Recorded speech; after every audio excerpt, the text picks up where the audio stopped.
Arkadaşlar bir kez daha hoş geldiniz. Video görselde sizlere Sony markalı akıllı telefonlara nasıl software yapılacağını, nasıl bilgisayar yoluyla hani çökmüş, yazılımda kalmış bir cihazı kurtarabileceğimizi göstereceğim. Bunun için öncelikle bilgisayarımızda Sony Companion diye bir yazılım var. Bunun kurulu olması gerekiyor. Sony Update servis indir dediğiniz zaman zaten otomatik olarak siteye giriş yaptığınız zaman arkadaşlar Windows için indir diyoruz. Masa üstüne kaydediyorum ben.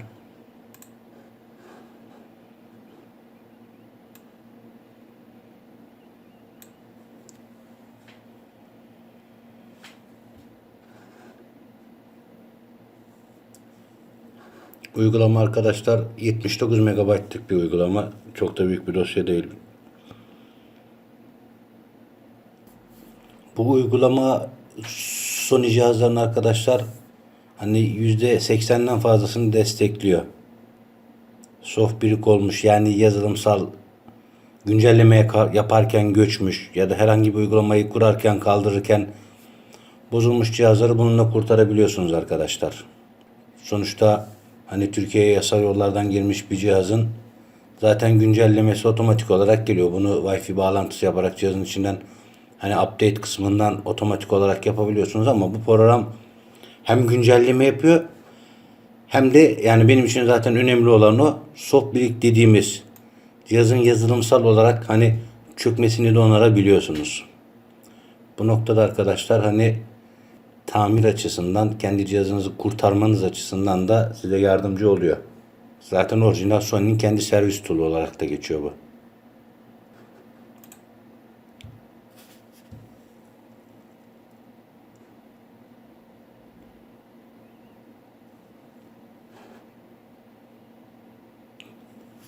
Şu an uygulamayı kuruyorum.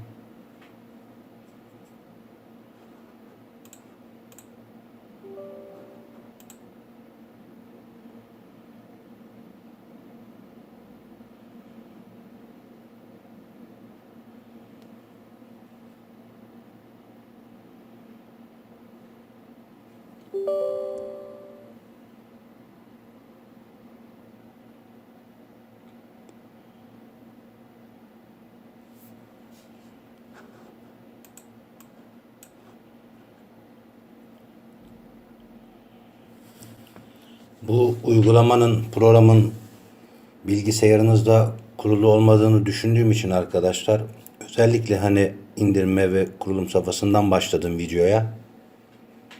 Sonuçta sorular geliyor işte programı nereden indirebiliriz, yok nasıl kuracağız, nasıl ayarlayacağız gibi. Hani bunların da hepsi bir arada olsun diye bu şekilde yapıyorum.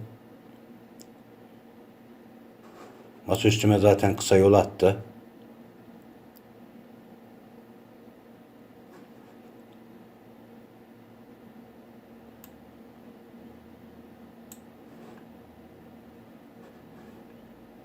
Arkadaşlar burada bir yazılım güncelleme seçeneği var, bir de onarım seçeneği var. Güncelleme yaparak değer yani cihazınızın güncelleştirmesini yapabilirsiniz ama dediğim gibi elinizdeki cihaz güncelleme esnasında çökmüş olabilir. Bir uygulama kurarken çökmüş olabilir. Uygulamayı kaldırırken çökebiliyor. Vesaire. Yani tüm bunlar için arkadaşlar cihazınızı kurtarmak için hani açılışta logoda kalan bootloop dediğimiz kısımda kalan cihazlarınızı kurtarmak istiyorsanız yazılım onarımını seçmeniz lazım. Hani cihazınızın çöktüğünü varsayarak burada cihazım algılanamıyor veya başlatılamıyor seçeneğini işaretliyorsunuz arkadaşlar. Bunu işaretlemezseniz şu sonraki aktif olmaz. Onarımda bunları kutucukları işaretlememiz lazım. Xperia telefon veya tablet diyorum. Önemli bilgiler vesaire. Bunu okudum diyorum, onayladım diyorum.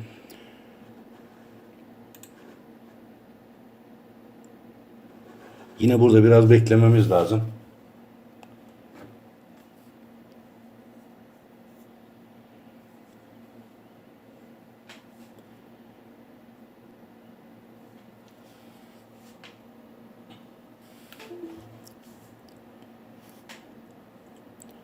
Sony markası Türkiye pazarında pek hani tutulmadıysa da arkadaşlar benim favori markalarımdan birisidir.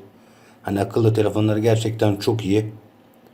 kamera çekimi esnasında mesela kırmızı rengi, yani gerçek renk olarak kırmızı olarak kayıt yapma özelliğiyle diğer markalardan ayrılıyor. Diğer markalarda kamera kaydı yaptığın zaman hani kırmızıya bakıyorsunuz, turuncu ya da kırmızının farklı tonları gibi oluyor ama hani gerçek kırmızıyı kaydeden de benim bildiğim piyasadaki tek marka şu an Sony. Yani kamera konusunda, kamera kaydı konusunda, fotoğraf çekimi konusunda arkadaşlar bence piyasadaki en iyi marka Sony.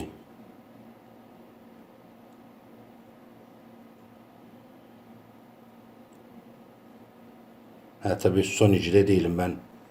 Hani cep telefonu tahminine Nokia ile başladım. Aslında ben hani Nokia'cıyım diyebilirim. Ama tabii Nokia Windows Mobile işletim sistemiyle bayağı bir kan kaybetmişti. Android'e döndü ama tabii hala istediği şeye dönemedi. Hani pazarda şu an hala olmak istediği yerde değil. Apple'la, Samsung'la baş edemiyor. Bir de tabii Xiaomi çıktı. Oppo çıktı.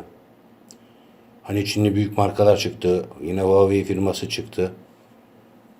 Ben bugün baktığım zaman ben dışarıdan hani uzun zamandır teknik servis sektöründe olan birisi olarak dışarıdan baktığım zaman işte HTC'yi, Lenovo, Motorola'yı işte satın aldı vesaire ama gene o da Amerika'yla sınırlı. Hani Motorola markası Apple'la beraber Amerika'da hani çok satan, çok tutulan bir marka ama hani küresel çapta baktığımız zaman hani Lenovo, Motorola ikisini bir sayalım hadi.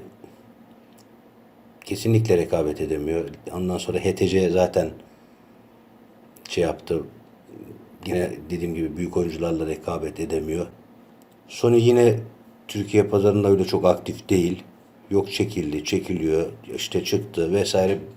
Hani söylentiler vesaire var ama hani Sony gerçekten benim gözümde cihazlarını tavsiye edebileceğim gerçekten birkaç markadan birisi. Ha, en iyisi nedir mesela benim için Apple.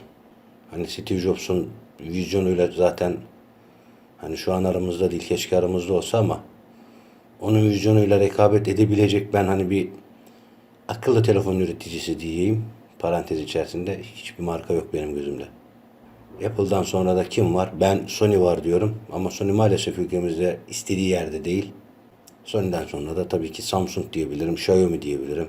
En beğendiğim, en güvendiğim markalar bunlar şu an. Mesela LG markası G serisinde, G2'de mükemmel bir ekran yaptı. Mükemmel bir telefon yaptı. Tamamen stabil. 10 numara bir telefon. Ama gelin görün ki arkadaşlar G2'den sonra G3'te o donanımsal olarak işte sistem entegrasyonu üzerine yine monteli o RAM çiplerinin ısınmaktan ötürü tabi bozulmaları, soğuk lehime geçmeleri vesaire, mavi ekranı düşmeleri, bu hataların G4'te devam etmesi LG'ye büyük zarar verdi. Hani G5'te toparlar gibi oldu. Onun da hani açık konuşayım. Yani ben tipini öyle çok da bir akıllı telefona benzetemedim. Hani bu benim görüşüm, beni bağlar. G5'te de pek bir şey yapamadı. G6'yı çıkarttı. Q6 çıkarttı galiba, pardon. O da çok hani yüksek donanımlı, hani bir iPhone 7 ile kıyasladığınız zaman hani yanında çok basit kalan bir makine. Yani şu an ben mesela favori markam nedir diye soracak olursam benim için şu an piyasada tabii ki Apple 11'i çıkarttı ama benim favorim hala 8 Plus.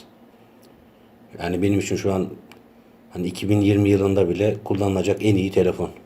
Zaten hani o stabil çalışma olarak, donanımsal olarak yani şu an en kusursuz makine o.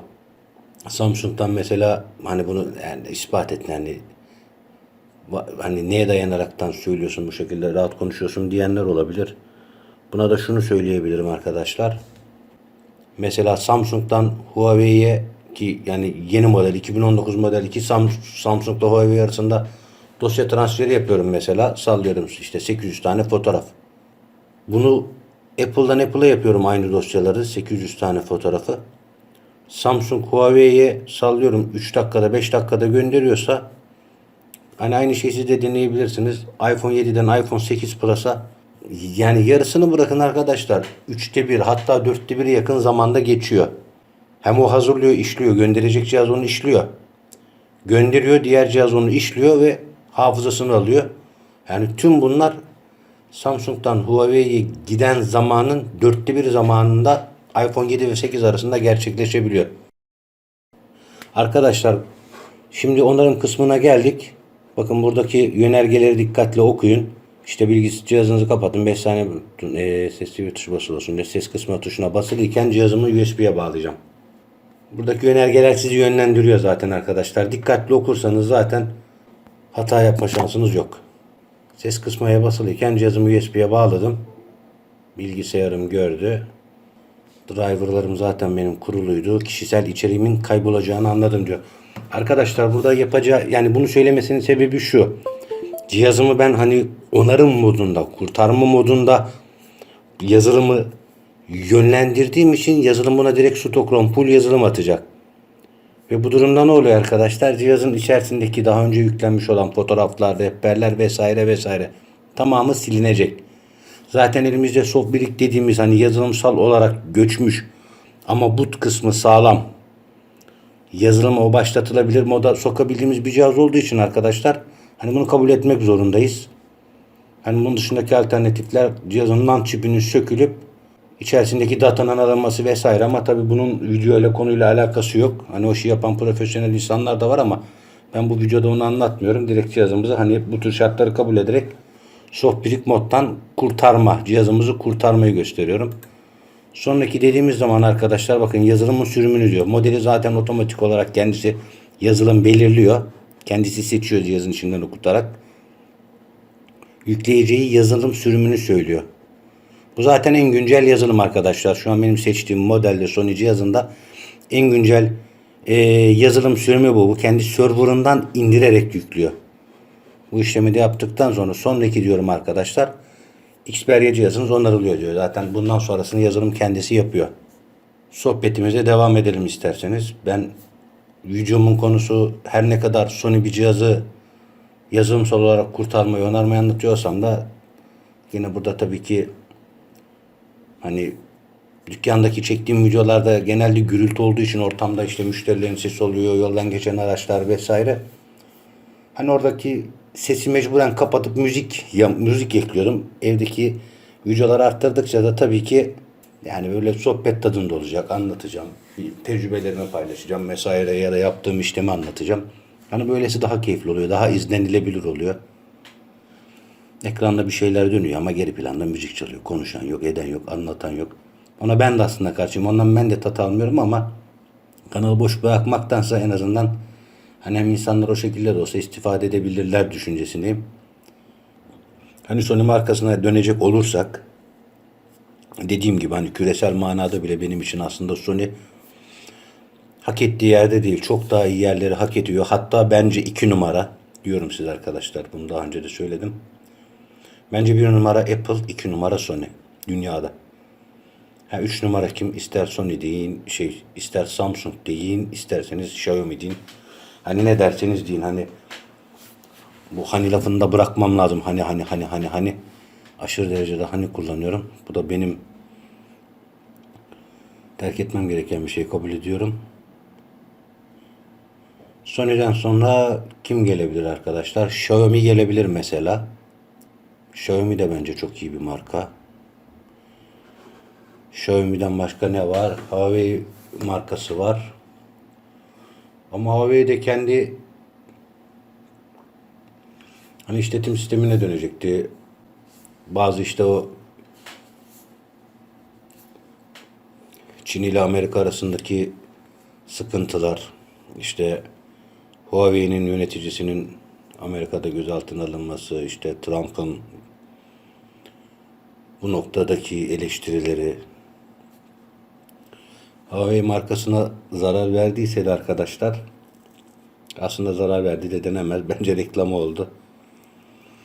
Çünkü 2020 yılında bu sene yapılacak olan Tokyo Olimpiyatlarını biliyorsunuz. Bununla alakalı 8K videom da var arkadaşlar kanalımda. Orada da özellikle belirttim. Artık 5G yayına geçiyoruz. Bu yıldan itibaren artık 5G yayının 5G band genişliğinin ismini daha da sık duyacağız arkadaşlar. Tokyo Olimpiyatları da zaten 5G hızında canlı yayınlanacak. Bu da şu demek: 8K bir televizyonda Tokyo Olimpiyatlarını 5G hızında arkadaşlar ve 8K görüntü kalitesinde canlı izleyebileceksiniz. Bunu kim yapıyor? Huawei markası yapıyor. Bunun altyapısını kuran, hani o projenin arkasında olan isim de Huawei markası. Hani bir vizyon olarak şey yapacak olursak 2050 yılında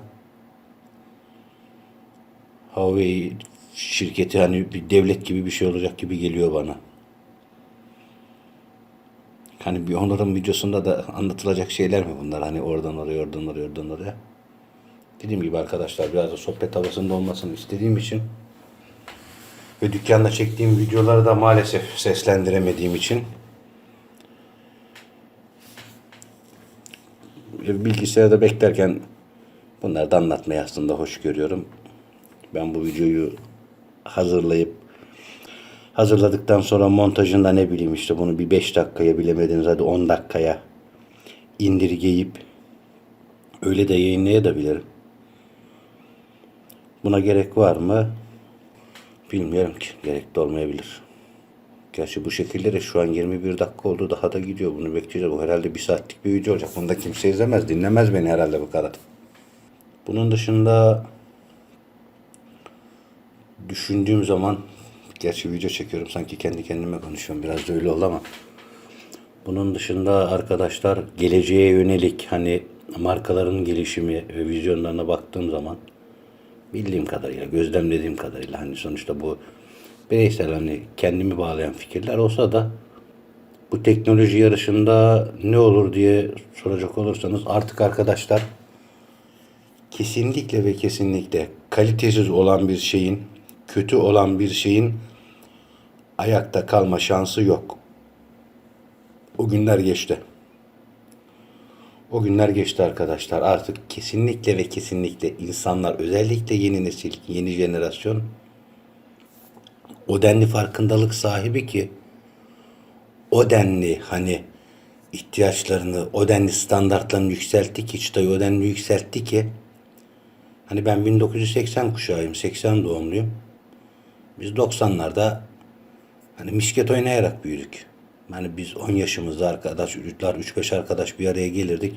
Adalara giderdik, İstanbul'da adalara giderdik, işte denize girerdik. Yüzmeyi kendi başımıza öğrendik.